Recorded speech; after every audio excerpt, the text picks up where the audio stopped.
कल लोकसभा में गृह मंत्री जी ने दो बिल पेश किए। बिल नंबर 111 2025 का और बिल नंबर 113 2025 का। बिल नंबर 111 लागू होगा सारे देश में एक्सेप्ट यूनियन टेरिटरी, और 113 यूनियन टेरिटरी पे लागू होगा। और उसके बिल के पीछे मंशा क्या है, मकसद क्या है, कि मैं संक्षेप में आपको बताना चाहता हूँ। मकसद यह है कि अगर कोई भी मंत्री के ऊपर कोई आरोप लगता है और ऐसा आरोप लगता है कि उसकी सज़ा 5 साल से ज़्यादा हो सकती है उस मंत्री को, तो 30 दिन के अंदर उस मंत्री को इस्तीफ़ा देना पड़ेगा। अगर 31वें दिन उसने इस्तीफ़ा नहीं दिया, और ये फैसला अगर केंद्र का मंत्री हो तो राष्ट्रपति जी करेंगे, प्रधानमंत्री जी हो तो वो भी राष्ट्रपति जी करेंगे, अगर किसी राज्य में कोई मंत्री हो तो वो भी इस्तीफ़ा देना पड़ेगा, वो गवर्नर तय करेगा। तो इसका मतलब है कि 31वें दिन वो मंत्री नहीं रहेगा, प्रधानमंत्री भी नहीं रह सकता, अगर प्रधानमंत्री के ऊपर आरोप हो, केंद्र का मंत्री भी नहीं रह सकता और राज्य का मंत्री भी नहीं रह सकता। इसके पीछे मंशा क्या है तो मैं अभी बताऊंगा आपको, लेकिन सबसे पहले तो ये बात है कि ये बिल कभी पारित हो ही नहीं सकता, क्योंकि ये संविधान का एक संशोधन है और अमेंडमेंट के लिए, कॉन्स्टिट्यूशन अमेंडमेंट के लिए इनको 2/3 बहुमत चाहिए। इनके पास 293 वोट हैं इस समय एनडीए सरकार के पास, और 363 चाहिए 2/3 के लिए। तो निश्चित रूप से ये बिल कभी पारित हो ही नहीं सकता। लेकिन एक चीज़ मैं आपके द्वारा देश के सामने रखना चाहता हूँ कि पिछले 2014 के बाद हमने ऐसे ऐसे कानून देखे जिनके लागू होने से मानव अधिकारों और मानवाधिकार जो संविधान ने हमें दिए हैं वो छीनना चाहते हैं। ऐसे कानून संविधान में और संविधान को और संविधान के ढांचे को दीमक लगाते हैं। और आपको मालूम है कि दीमक का नतीजा क्या होता है। अच्छा खासा ढांचा अगर दीमक लग जाए तो बर्बाद हो जाता है। लोकतंत्र को बर्बाद करना इनका मकसद है। हम ये देखा जिस तरह से बिहार में SIR को लागू इन्होंने किया, और जिस तरह से वोटर लिस्ट बन रही है, जिस तरह से लाखों के नाम कटे जा रहे हैं, जिस तरह से कोई एडिशन नहीं हो रही, जिस तरह से BLO काम कर रहे हैं, जिस तरह से इन्यूमरेशन फॉर्म भरे जा रहे हैं बिना कोई दस्तावेज के और अपलोड किए जा रहे हैं, और BLO कह रहे हैं कि BDO के आदेश हैं, वो भी वोटर लिस्ट में दीमक लगाना है। अगर वो ही तो ढांचा है जिसके आधार पे लोकतंत्र चलता है, वोटर लिस्ट को दीमक लग जाए तो इलेक्शन होगा कैसे?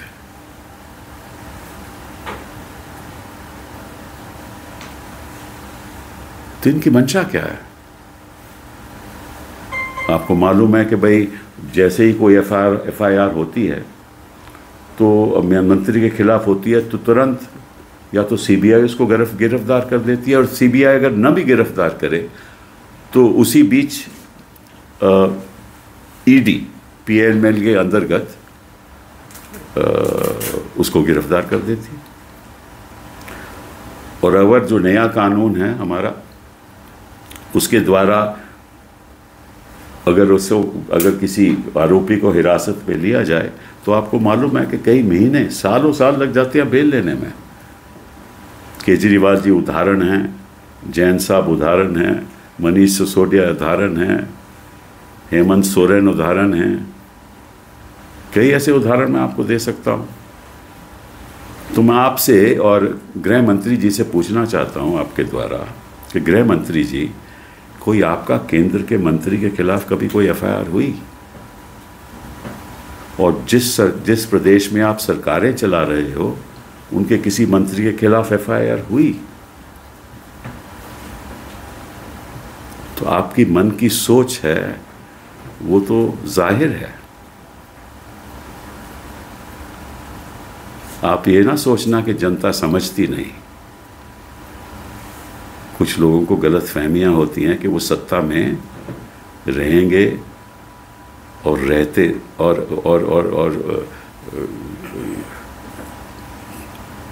कभी ऐसा मौका नहीं आएगा कि कोई और सत्ता में आ जाए। इसीलिए ये सब काम हो रहा है ना कि वोटर लिस्ट को ऐसे करो, बढ़ा दो, काट दो, ऐसे कानून लागू कर दो, विपक्ष के मंत्रियों को हिरासत में ले लो। और अब तो नए कानून के अंदर, पहले तो था क्रिमिनल प्रोसीजर कोड में कि 15 दिन के अंदर आपको जो भी करना है करिए, इन्वेस्टिगेशन कीजिए और उसके बाद उसको जुडिशियल कस्टडी में लिया जाता था आरोपी को। अब तो इस कानून के अंतर्गत जो 15 दिन है ना, वो किसी 90 दिन तक या 60 दिन तक आप उसको हिरासत में ले सकते हो। मतलब कि 2 दिन, अब 4 दिन बाद में 15 दिन ऐसे एक्सपैंड हो जाते हैं। तो आपका तो मन यही है ना कि जहाँ चुने हुए मुख्यमंत्री हों उनको निकाल दो। हालांकि आप कर नहीं सकते क्योंकि आपके पास बहुमत नहीं है। और आप कोशिश कर रहे हो कि जो मामला बिहार में हो रहा है, जिस तरह से जो जनता अपना रोष दिखा रही है और जिस तरह से राहुल और तेजस्वी की मीटिंग्स में जनता सुनना चाहती है कि क्या हो रहा है, तो उसको भी आप डाइवर्ट करना चाहते हो कि किसी तरीके से आपको मालूम है कि कानून कभी लागू हो ही नहीं सकता, फिर भी लाना है। तो मैं तो आपसे आग्रह करूँगा कि संविधान हम सबके लिए है, आपके लिए भी है, हमारे लिए भी है। अब ऐसा मत करो कि हमने सैकड़ों साल लड़ाई करके अपनी देश की जनता को संविधान दिया, उस पे ऐसे आप दिमाग नहीं लगाओ। I wish to, through you, inform the people of this country that yesterday Bill 111 of 2025 and Bill 113 of 2025 were introduced in Parliament by the Home Minister. The Bill 111 related to India except Union territories, the territory of India except Union territories, and 113 to Union territories. And what this bill said and stipulates, which has now been referred to the Joint Parliamentary Committee, that if there is a minister at the center or the Prime Minister or a Chief Minister of a state or a minister in a state, if there is an FIR against him in which for an offence for which the sentence is more than 5 years, then if he is in custody for 30 days, on the 31st day, he shall be removed by the President, and if he does not resign, by the President or the Governor, as the case may be. So it seems that the intent of the bill is to target opposition chief ministers, opposition ministers, because the Home Minister himself knows that he has been very kind towards his own ministers, and he's been very kind towards the ministers in which the BJP is ruling in the various states that they are ruling, because he has a gentle eye towards them, a sense of generosity that they can do no wrong, while every chief minister of every opposition state can do wrong, and they will be languishing in jail for months, as Kejriwal did, as Manish Sisodia did, as Jain did, as Hemant Soren did, and many others did. So मतलब 30 दिन आप हिरासत में रहोगे कि 31 दिन में आपको इस्तीफा देना पड़ेगा. You will have to resign on the 31st day, and if you don't, you will be thrown out. And the Home Minister knows that this bill can never be passed because the NDA has a strength of 293 and they require 2/3 majority because this is a constitutional amendment bill. It requires 2/3 majority, which is 363. So they know that they can't pass this bill. But they are destroying the very fundamental premises of our Constitution. Why do they want to do something like this? Because you know that a person is innocent till he is proved guilty. And this is not even when a charge is framed. This is at a stage when the investigation is on.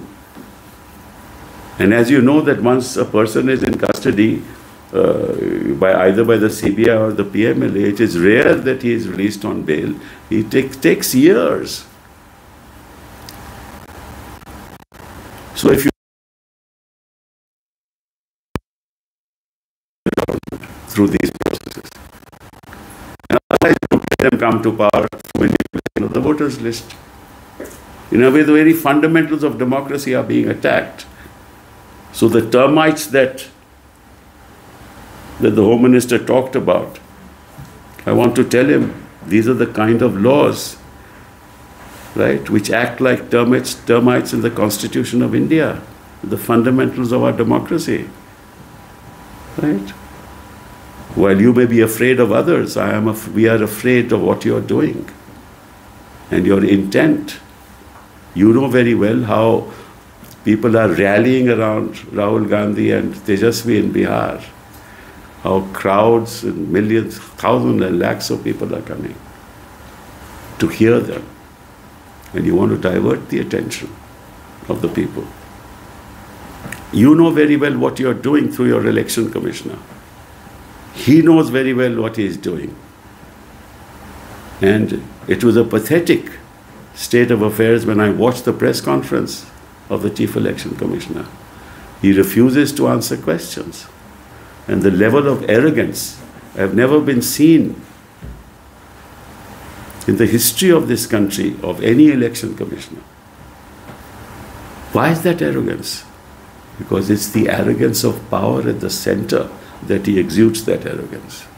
It percolates down, and these laws and the initiation of these laws is part of that arrogance.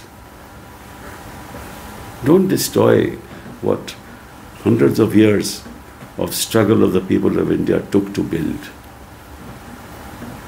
took to free us from the yoke of colonialism. Don't destroy that through these actions which no reasonable person in government will ever take unless his mind is focused on destroying democracy itself. Thank you very much.